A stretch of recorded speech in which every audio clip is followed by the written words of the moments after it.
రాజన్న సిరిసిల్ల జిల్లా వేములవాడ పట్టణంలోని చెల్మెడ నివాసంలో బీఆర్ఎస్ పార్టీ నాయకులు, కౌన్సిలర్స్ ఆదివారం ప్రెస్ మీట్ నిర్వహించారు.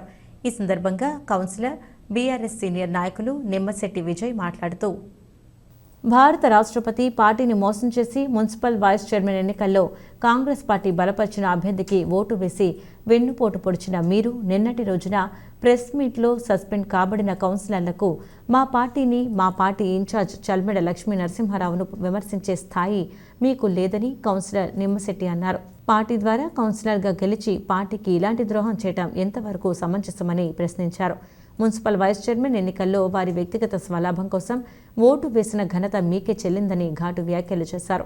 కాంగ్రెస్ పార్టీ బలపరిచిన అభ్యర్థికి ఓటు వేసి బీఆర్ఎస్ పార్టీకి ద్రోహం చేశారని మండిపడ్డారు. ఈ సమావేశంలో ప్రధాన కార్యదర్శి కందుల క్రాంతికుమార్, కౌన్సిలర్లు సిరిగిరి రామచందర్, గోలి మహేష్, జోగిని శంకర్, నారాల శేఖర్, నాయకులు గన్నమనేని రామారావు, పోతు అనిల్ కుమార్, వాసల శ్రీనివాస్, పర్వేజ్, హింగే కుమార్, లిక్కడి మహేందర్, రవిచంద్ర గౌడ్, సందీప్, ప్రేమ్చారి, చిన్న జడల శ్రీనివాస్ తదితరులు ఉన్నారు.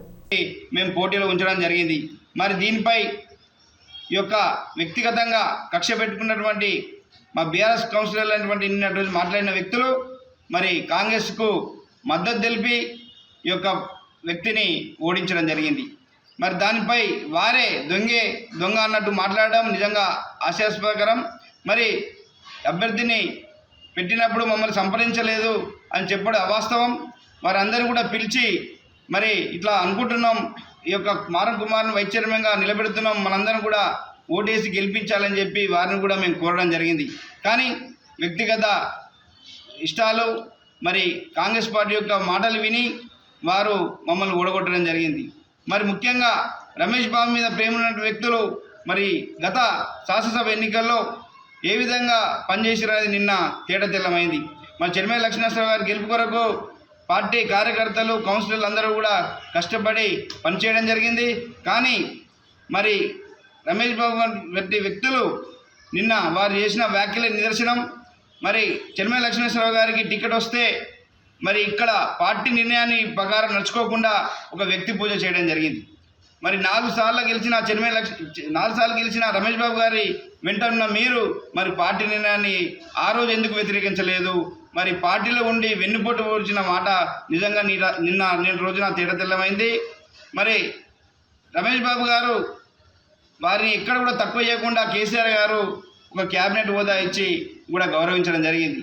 ఏనాడు కూడా రమేష్ బాబు గారు యొక్క చెల్మెడ గారికి ఓటు వేయాలని చెప్పి మరి ఎప్పుడు కూడా కార్యకర్తలకు కానీ మరి కేసీఆర్ గారి బహిరంగ సభలో కానీ చెప్పలేదు.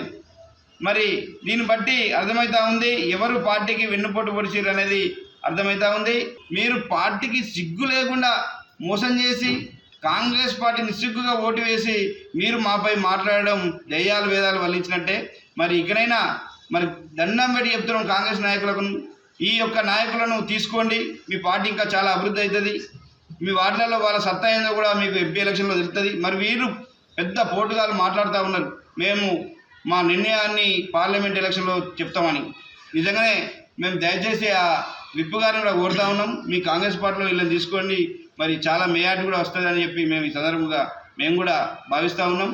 మరి ఇలాంటి చర్యలు ఈ యొక్క చెల్మెడ గారి మీద మాట్లాడితే మేము సహించబోమని ఈ సందర్భంగా తెలియజేస్తూ, ఖబర్దార్ మీరు పార్టీకి వెన్నుపోటు పొడిచి వెళ్ళారు, మీరు మా పార్టీపై మాట్లాడే నైతిక హక్కు లేదు. రేపు మిగిలేది మీరే, మేము కాదు. ఇది బలమైన పార్టీ బీఆర్ఎస్ పార్టీ. రేపు రాబోయే పార్లమెంట్ ఎన్నికలు కూడా మెజార్టీ ఇచ్చి గెలిపించుకుంటామని చెప్పి ఈ సందర్భంగా తెలియజేస్తా ఉన్నాం. నిన్నటి రోజున బీఆర్ఎస్ పార్టీ నుంచి సస్పెండ్ అయిన కౌన్సిలర్స్ ప్రెస్ మీట్ గురించి మాట్లాడుతున్నాం. దయచేసి వారు స్పృహ కోల్పోయి విచక్షణ రహితంగా పార్టీ సర్వనాశనం అవుతుందని చెప్తుండు. ఏ పార్టీతోని లబ్ధి పొందిరో మొదట తెలియజేయాలి, ఎవరు ఎక్కువ లబ్ధి పొందిరో తెలియజేయాలి. ఒక సామాన్య కార్యకర్త ఎన్ని రోజుల నుంచి పార్టీలో పనిచేస్తుండు, ఆయనకు న్యాయం జరగలే. ఎక్కడి నుంచో ఏదో ఊరు నుంచి వచ్చి బీజేపీ నుంచి బీఆర్ఎస్లోకి అధికార పార్టీలోకి వచ్చి ఈరోజు ఎన్ని లబ్ధి పొందినో ప్రజలకు తెలియజేయాలి బహిరంగంగా. ఒక పార్టీ మీటింగ్ పెట్టగా తెలియజేసినాడు. దయచేసి బీఆర్ఎస్ 20 కౌన్సిలర్సు, గొప్ప మనసున్న కౌన్సిలర్సు, నన్ను ఏకీగ్రవంగా నువ్వు ఉంటే బాగుంటుందని 20 మందిలో 18 మంది కౌన్సిలర్సు నన్ను బలపరిచిర్రు, ప్రతిపాదించిర్రు. నువ్వు ఉండే అన్నారు. వాళ్ళ ప్రేమ అభిమానంతో నేను ఉండడం తెలియజేసిన. దుందుడుక చర్యలు అంటుర్రు. నీ దుందుడుక చర్యలు ప్రజలకు తెలియదా? నాయకులారా, మీరు ముచ్చటించుకోర్రి ఎవరు దుందుడుక చర్యలు. మరి నువ్వు నిలబడలేదు ఎందుకయ్యా నేను అడుగుతున్నాను. ఈరోజు నువ్వు మాట్లాడే ప్రతి వాడు విచక్షణ రహిత నువ్వు వైస్ చైర్మన్ ఓటయ్యాక నిన్ను సస్పెండ్ చేస్తే నువ్వు రమేష్ బాబు నీ మనసులో ఉన్నది చెప్పయ్యా. మరి వ్యక్తిగతంగా మారం కుమార్ లంగా దొంగ అని చెప్పు, నిరూపించు. నేను ఎవరు నిరూపించుకో చూసుకుందాం బహిరంగంగా. సవాల్. నేను పేర్లు చెప్తలేను, నా పేర్లు బహిరంగంగా అన్నా నేను చెప్తలేము. ఎమ్మెల్సీ కోటేసింది, ఎక్స్ప్లెనేషన్ ఇచ్చిన, వేయాల్సి వచ్చింది సమయము వేసిన. ఆది సీనాని ఎమ్మెల్యే గారిని కలవడం ఎందుకు వచ్చిందనంటే నాకు కోరం ఉంది సార్, దయచేసి సహకరించుది. నేను అయితే కావచ్చు, చిరు ఆశ ఉంది, చిన్న వయసులో నాకు అవకాశం వచ్చింది, ఈ అవకాశం వినియోగించుకుందామని చెప్పాను. మీరు మీ విఘ్నతకే వదిలేస్తున్నా. మీ వయసు రీత్యా మీకు కొంచెం ప్రెస్టేషన్ ఫీల్ అయ్యి ఈగో ఫీలింగ్ పెట్టుకొని మాట్లాడలేదు కాబట్టి దయచేసి ఇక మాట్లాడద్దు. మీ నిర్ణయాలు మీరు చేసుకోండి. పార్టీని అనద్దు దయచేసి. పార్టీ అనేది గొప్పది. పార్టీ నిర్ణయాల ప్రకారం ఉంటుంది. పార్టీ నిర్ణయం తీసుకుందంటే అది హైకమాండ్. కేటీఆర్ గారు ఎవ్వరు ఉపేక్షించేది లేదన్నారు. నేను ఆ రోజే చెప్పా, 11 మంది నాకు ఓటేశారు.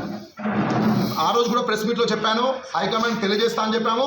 నాకు న్యాయం కాదు, పార్టీకి న్యాయం కాదు. నా స్థానంలో ఎవరున్నా పార్టీ అదే విధంగా చేయండి. నువ్వున్నా మేము అయిపోతే మమ్మల్ని కూడా సస్పెండ్ చేస్తుండే. దయచేసి ప్రజలందరూ సహకరించుని. నేను నా తరఫున ఏది తప్పు లేకుండా నేను ప్రయత్నిస్తా. పార్టీకి వినమ్రంగా ఉండి నేను పార్టీకి పనిచేస్తా అని తెలియజేస్తున్నాను.